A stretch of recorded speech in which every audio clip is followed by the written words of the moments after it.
Dans cet exercice, on va essayer de montrer le théorème des compacts emboîtés. Alors, dans un espace normé, si Kn est une suite de compacts non vides, quel que soit n, Kn est non vide et décroissante. Autrement, quel que soit n appartenant à n, Kn plus 1 est inclus dans Kn.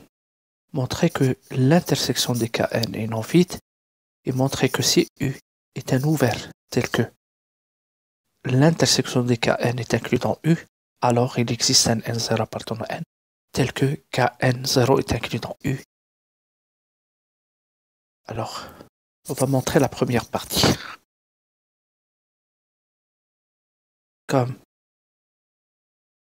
quel que soit N appartenant à N, Kn non vide, soit Xn élément de Kn.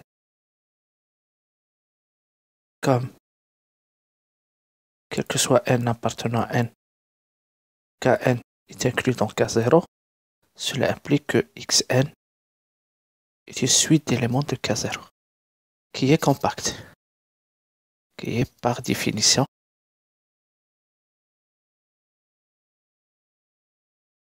compacte.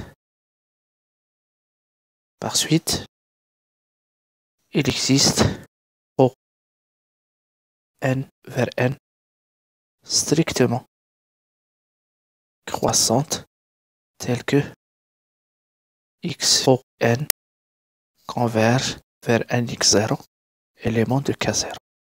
C'est ça la définition d'un compact. Puisqu'on est dans un espace normé, un compact c'est un séquentiel compact. De plus, quel que soit P appartenant à n fixé, si n est supérieur ou égal à P, comme ρ est strictement croissante, alors ρ de n est supérieur ou égal à n est supérieur ou égal à P. Ce qui implique que x O n est un élément de Kp. Autrement, x O n pour n supérieur ou égal à P est une suite d'éléments de Kp.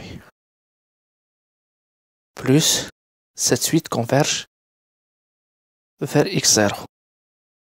La convergence des suites ne dépend pas des premiers termes. Donc si on prend la suite à partir de P, et les convergentes, ils convergent vers x0. Donc x O n converge vers x0 quand n tend vers plus l'infini et n supérieur ou égal à P. Ce qui montre, puisque Kp est fermé, que x0 est un élément de Kp. Et cela, quel que soit P appartenant à n. Conclusion, il existe x0, élément de Kp, quel que soit P, élément de n. C'est-à-dire que x0 appartenant à l'intersection des Kn, qui est égale à par définition Kn quand n décrit n. Voilà la première partie. Pour la deuxième partie, on suppose que U est un ouvert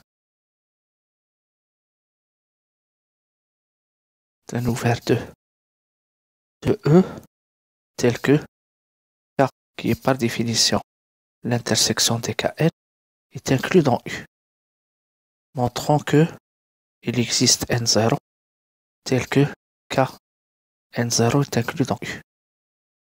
Procédons par absurde. Supposons que quel que soit n appartenant à n, Kn n'est pas inclus dans U. Autrement, quel que soit n, il existe Xn appartenant à Kn tel que Xn n'appartenant pas à U. Donc, Xn est un élément de Kn intercomplémentaire de U. U étant ouvert, son complémentaire est fermé. Kn compact, donc fermé. L'intersection de deux fermés est fermée, qui est inclus dans Kn qui est compact. Infermé d'un compact est un compact. Donc la suite Kn inter complémentaire de U qu'on va noter par définition Kn prime. Alors Kn prime est une suite décroissante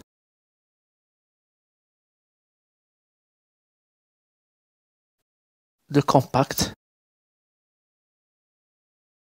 non vides de E. D'après la première question, il existe x0 appartenant à l'intersection des Kn', qui est par définition égale à l'intersection des Kn inter complémentaire de U. Autrement, il existe x0 éléments de K tels que x0 appartenant complémentaire de U, ce qui est absurde puisque K est inclus dans U. D'où le résultat.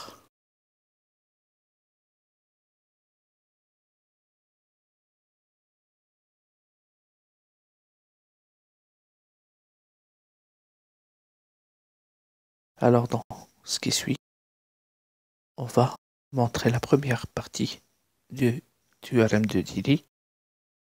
Alors, si Fn est une suite d'applications continues de AP avalant dans R, AP infermé borné de R, tel que quel que soit n, la fonction Fn est décroissante sur AP, montrer que si f, une fonction continue, est limite simple de Fn sur AP, alors f est limite uniforme de Fn sur AP.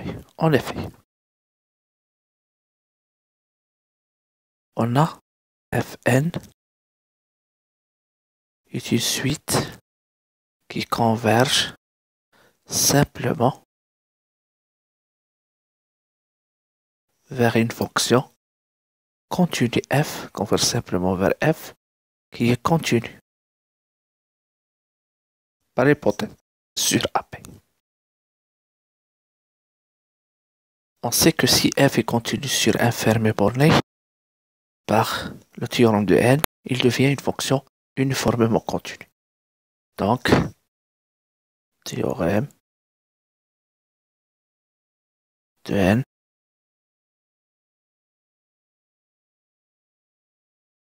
implique que f est uniformément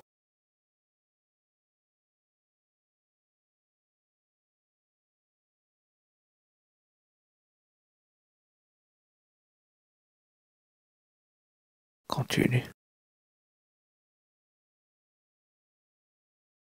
sur AP.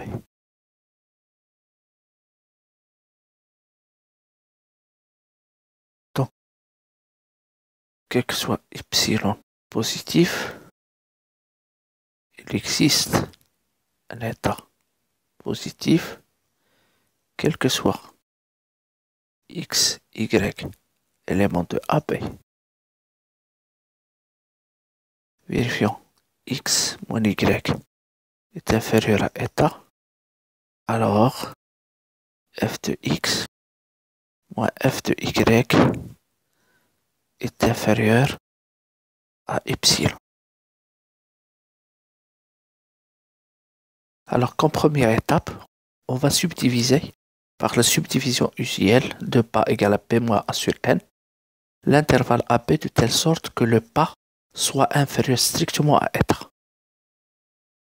Autrement, on va prendre p moins a sur un n inférieur à état. Ce qui implique que p moins a sur état est inférieur strictement à n. Donc on va considérer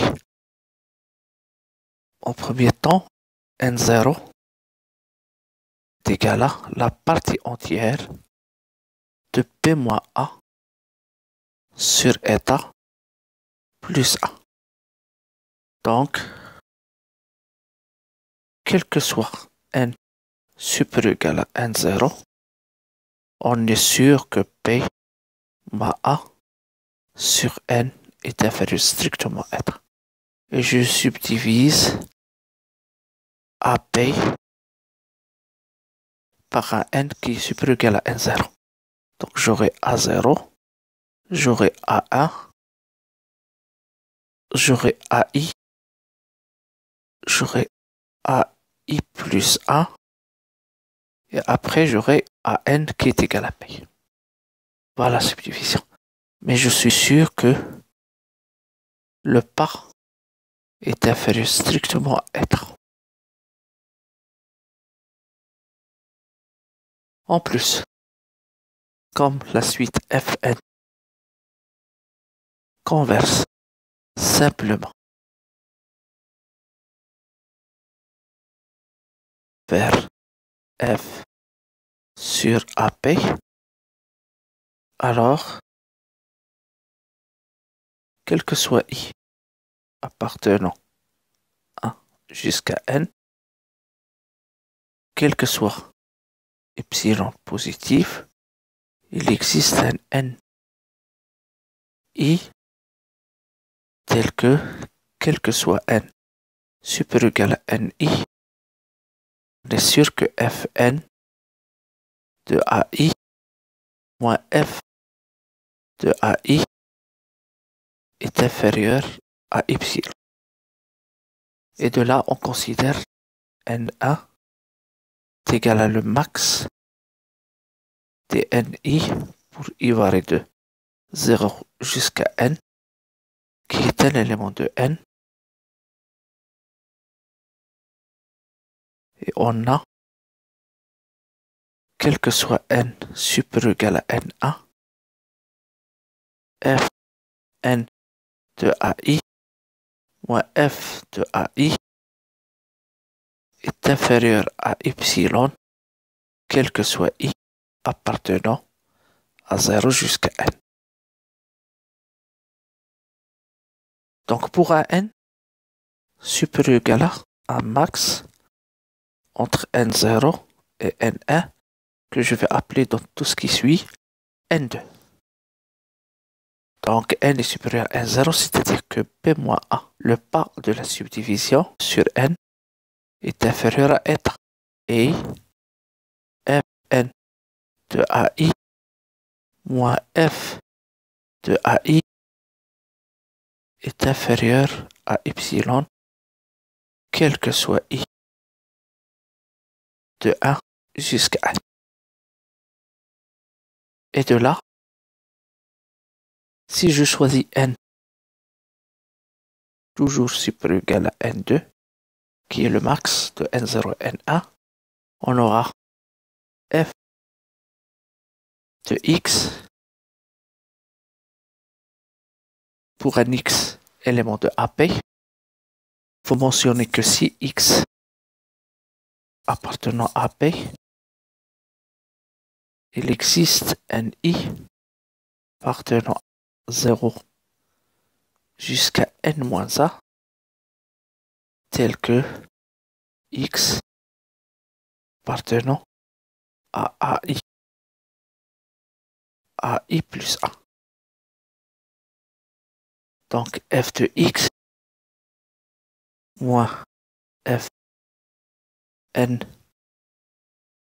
X en valeur absolue serait inférieur à F de X moins F de AI plus F de AI moins F N de AI plus Fn de AI moins Fn de X. Alors, ce premier terme est inférieur à epsilon, car X appartenant à AI plus 1, ce qui implique que X moins AI est inférieur ou égal à AI plus 1 moins AI est égal à P moins 1 sur N qui est inférieur strictement à état. De même, ce terme est inférieur à epsilon. Pourquoi? Parce que N est supérieur à N2, donc supérieur à NA. Donc Fn de AI moins F de AI est inférieur à epsilon, quel que soit I, indépendamment de E. Donc il reste ce terme, ce qui montre que F de X moins Fn de X est inférieur ou égal à 2 epsilon plus Fn de AI moins Fn de X. On a AI plus 1 et X il est ici. Comme la fonction Fn est croissante sur AB, décroissante.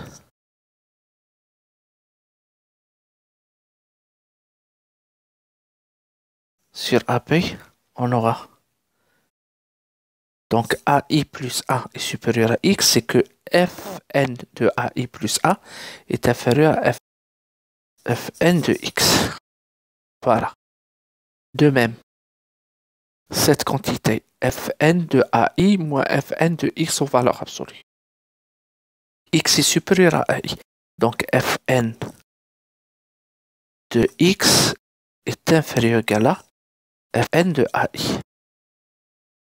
Ce qui implique que cette quantité sans valeur absolue, c'est égal à Fn de AI moins Fn de X.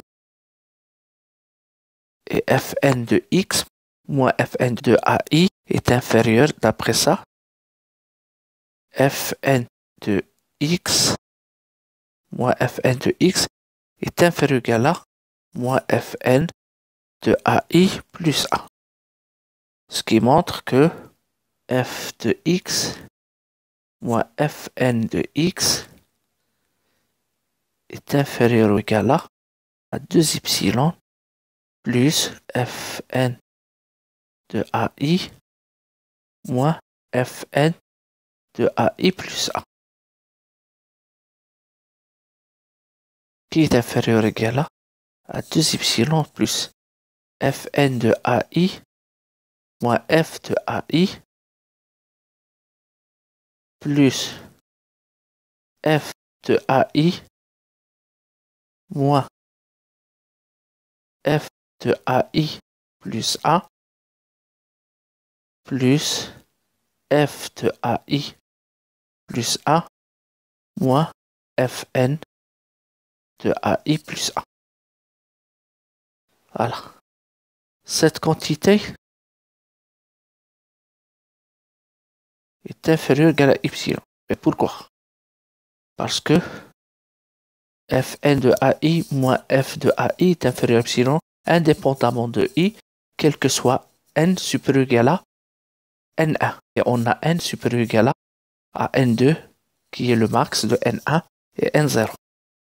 Cette quantité, ça vient de l'uniforme continuité de F, puisque le pas, c'est AI plus A moins AI, qui est inférieur strictement à état. Donc cette quantité est encore inférieure à epsilon. Et cette quantité, de la convergence simple, on a montré que si n est supérieur ou égal à N1, quel que soit I, Fn de AI moins F de AI est inférieur à epsilon. C'est là inférieur à epsilon, ce qui montre que quel que soit epsilon positif, virgule, il existe N2 égale à max de N0, N1, tel que, quel que soit N supérieur ou égal à N2, f de x moins fn de x en module est inférieur à 5 epsilon, donc 5 epsilon, quel que soit x appartenant à B. Conclusion, Fn converge uniformément vers F sur AB.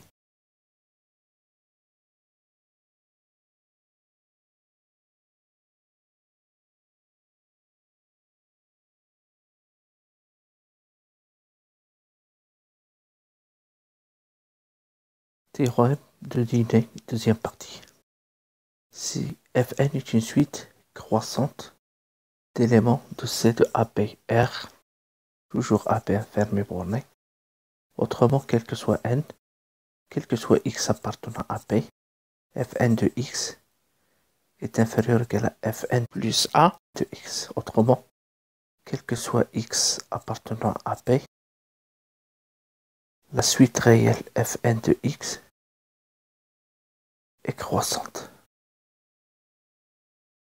Montrer que si f, une fonction continue, une limite simple de Fn, il devient une limite uniforme de Fn sur AB. On a, quel que soit n appartenant à n, Fn de x est inférieur ou égal à Fn plus 1 de x, quel que soit x appartenant à B. Alors, la suite réelle Fn de x est croissante.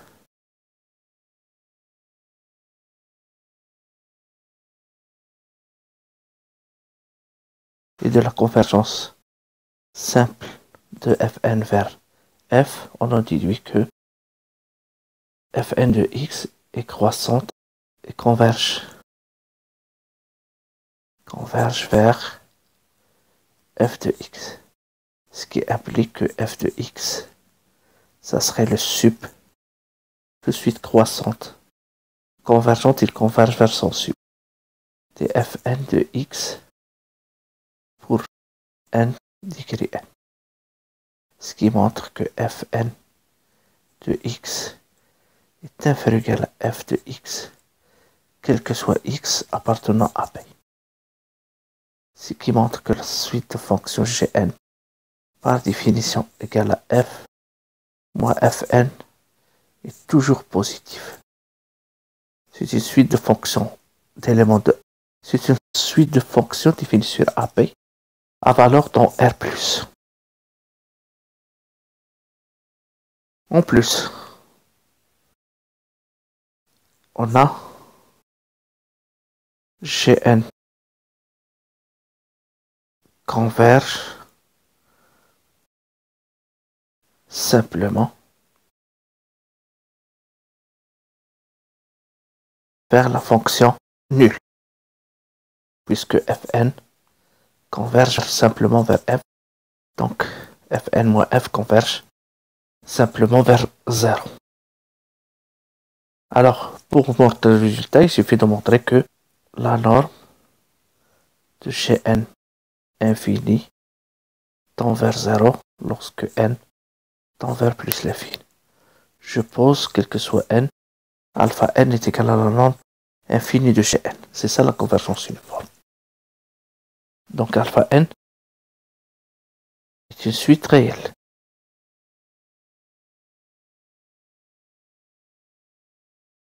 Réel positif. Positif.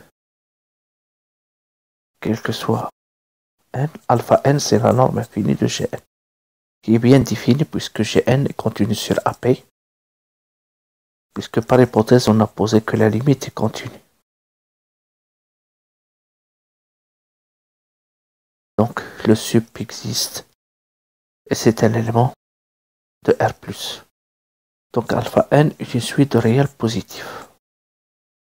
En plus, alpha n est décroissante.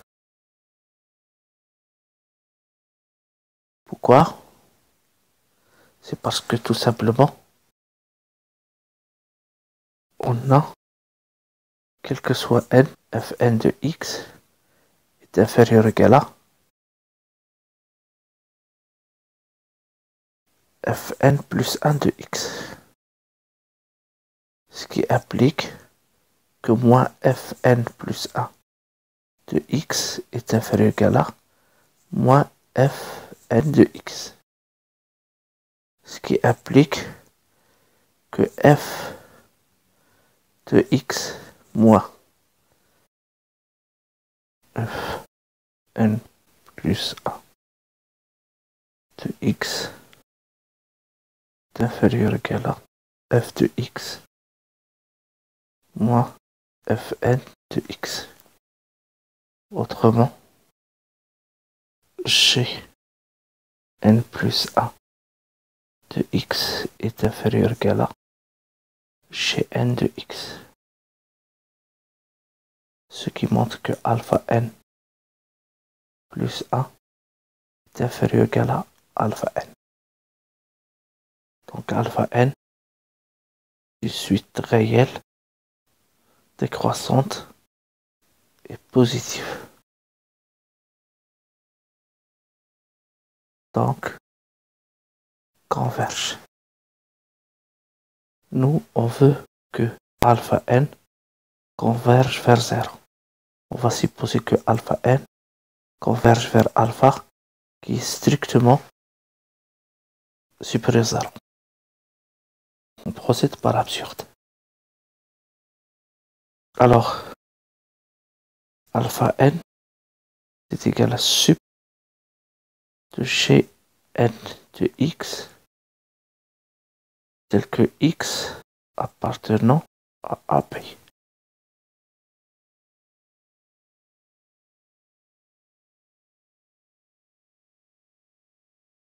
Et qui converge vers alpha. Donc, quel que soit n, puisque alpha n décroît vers alpha, ce qui implique que alpha, c'est égal à l'inf de alpha n.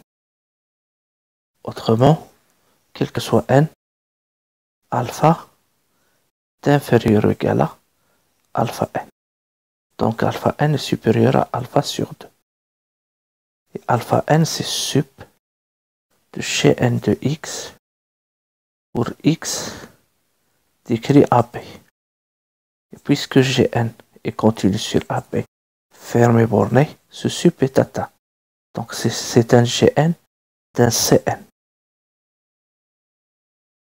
Donc cn est un élément de AP tel que gn de cn est supérieur à alpha 2. Donc je considère quel que soit n, kn, par définition, l'ensemble des x appartenant à AP tel que gn de x est supérieur ou égal à alpha sur 2. On a quel que soit n, kn est non vide. Il contient ce cn. Puisque gn de cn est supérieur à alpha sur 2. Donc, kn est un sous-ensemble de AP, donc incluant AP, donc borné, et gn étant continu, cela implique que kn, par définition égale à gn moins 1 de alpha sur 2 plus l'infini qui est enfermé de R est enfermé de R. Puisque AP est fermé, donc c'est enfermé de AP. Donc les Kn sont des fermés bornés. Ce qui implique qu'on s'est retrouvé avec Kn une suite de compacts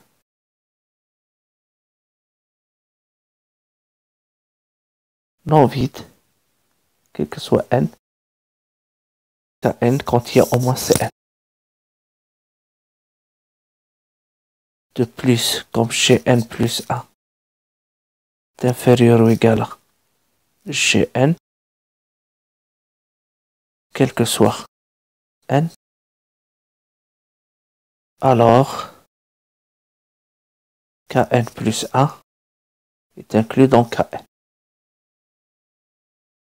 Donc, on s'est retrouvé, comme je viens de le dire, avec une suite de compacts non vides décroissante.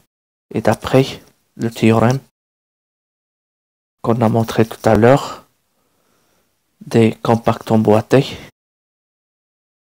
l'intersection des Kn pour n décrit n est non vide. Soit C appartenant à l'intersection des Kn pour n décrit n. Donc, on aura quel que soit n appartenant à n, Gn de C supérieur égal à alpha sur 2,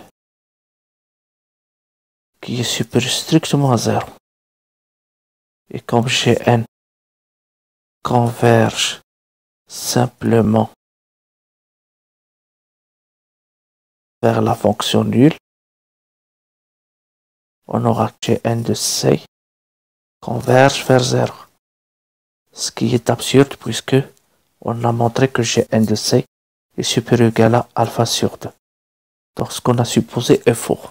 Ce qui implique que alpha égale la limite de alpha n égale la limite de la norme de Gn infini quand n tend vers plus l'infini égale à 0. Autrement, quel que soit epsilon positif, il existe un n0 tel que quel que soit n supérieur ou égal à n0, la norme de Gn c'est Fn moins F infini est inférieur à epsilon, ce qui montre que la suite Fn converge uniformément vers F sur AP, d'où le résultat.